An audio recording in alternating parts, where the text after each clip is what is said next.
Standing with your feet hip-width apart or toes touching with heels slightly apart. Begin to bend your knees and sit your hips back as if lowering into a chair as you raise your arms.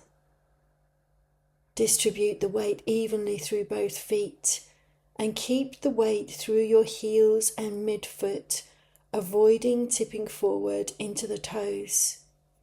Lengthen through your spine and lift your chest proud.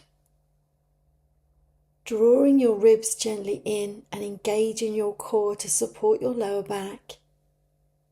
Keep your shoulders relaxed away from your ears and track your knees in line with your toes.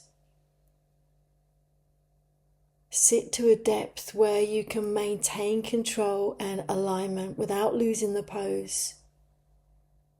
Pressing firmly through your feet and feel the legs working to support you.